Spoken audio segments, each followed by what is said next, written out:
Hi friends, അപ്പോൾ ഇന്ന് ദുഃഖവെള്ളിയാഴ്ചയാണ്. ദുഃഖവെള്ളിയാഴ്ചയുടെ കഞ്ഞിയാണ് ഇരിക്കുന്നത്. ഇത് കഴിക്കുന്നതിന് മുമ്പ് നമുക്ക് പയറുണ്ടാക്കിയിട്ടുണ്ട്, പയറും കപ്പയും. അതിൻ്റെ റെസിപ്പിയിലോട്ട് നമുക്ക് പോയിട്ട് ഇതിലോട്ട് വരാം. അപ്പോൾ നമ്മൾ ഇവിടെ അരപ്പ് റെഡിയാക്കി വെച്ചിരിക്കുകയാണ്. തേങ്ങ, പച്ചമുളക്, ജീരകം, വെളുത്തുള്ളി, ചെറിയ ഉള്ളി എന്നിവ ചേർത്ത് നന്നായിട്ട് അരച്ച് നമ്മളിവിടെ റെഡിയാക്കി വെച്ചിരിക്കുകയാണ് അരപ്പ്. അപ്പോൾ ഇരിക്കുന്ന വാട്ടുകപ്പ നന്നായിട്ട് വേവിച്ച് വെച്ചിരിക്കുകയാണ്. അതിനകത്തോട്ട് നമ്മൾ ഈ ഉണ്ടാക്കി വെച്ചിരിക്കുന്ന അരപ്പ് കൊണ്ടിടുകയാണ്. കുറച്ച് ഉപ്പൂടെ അതിൻ്റെ മുകളിലായിട്ട് നമ്മൾ ഇടുന്നു. എന്നിട്ട് വേവിച്ച് വെച്ചിരിക്കുന്ന പയർ നമ്മൾ അതിൻ്റെ മുകളിലായിട്ട് ഇടുന്നു. നമ്മളത് ആവി കയറാൻ വേണ്ടി നമ്മളത് അടച്ചു വെക്കുകയാണ്. അതേസമയം തന്നെ നമ്മളിവിടെ കടുക് പൊട്ടിക്കുകയാണ്. അപ്പം ഒരു 3 പത്തൽമുളക് കൂടെ അതിൻ്റെ കൂടെ നമ്മൾ ആഡ് ചെയ്യുകയാണ്. അതിനുശേഷം കുറച്ചുള്ളി കൂടി ഇടുന്നു.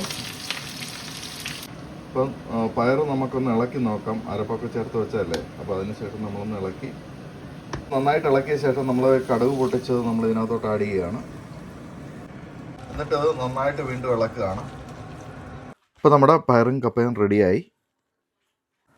അപ്പം 2000 വർഷങ്ങൾക്ക് മുമ്പ് ഇതുപോലൊരു ദിവസമാണ് യേശുക്രിസ്തുവിനെ കുരിശിൽ തറച്ചതെന്ന് നമ്മൾ വിശ്വസിക്കുന്നു. ഇനിയും ഈ ദിവസം അല്ല എങ്കിൽ പോലും വിവാദങ്ങളുണ്ട്. ഈ ദിവസം അല്ല എങ്കിൽ പോലും യേശുക്രിസ്തു നമ്മുടെ പാപങ്ങൾക്ക് വേണ്ടി ക്രൂശിൽ മരിച്ചു എന്ന് നമ്മൾ വിശ്വസിക്കുന്നു. നമ്മുടെ പാപങ്ങളെയെല്ലാം വഹിച്ചുകൊണ്ട് അവൻ ആ ദിവസമാണ് ഇന്ന്. അപ്പം നമ്മൾ അതിനകത്ത് ഒരു കഞ്ഞി ഉണ്ടാക്കിയിട്ടുണ്ട്. സാധാരണഗതിയിൽ പണ്ടൊക്കെ നാട്ടിലൊക്കെ പള്ളിയിലൊക്കെ പോയിട്ട് വന്നിട്ട് പള്ളി കഴിഞ്ഞ് ആ ക്ഷീണത്തിൽ പള്ളിയിൽ വെച്ച് തന്നെയാണ് ഇത് തരുന്നത്.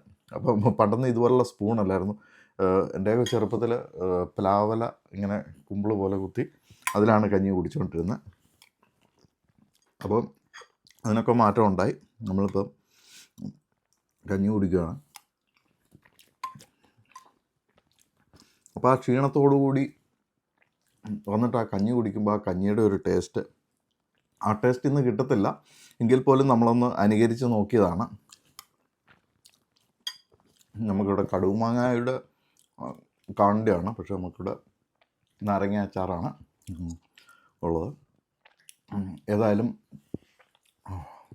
യേശുക്രിസ്തുവിൻ്റെ ത്യാഗത്തിൻ്റെ ഓർമ്മ പുതുക്കുന്ന ഇന്ന് ഇത് നമ്മുടെ ഓർമ്മയിൽ നമുക്ക് വേണ്ടിയാണ് യേശുക്രിസ്തു കാൽവറി കുരിശിൽ മരിച്ചത് എന്ന് നമ്മളെപ്പോഴും ചിന്തിക്കണം. നമ്മുടെ പാപങ്ങളെയാണ് അദ്ദേഹം വഹിച്ചത് എന്ന് നമ്മൾ എപ്പോഴും ഓർക്കണം. Thank you.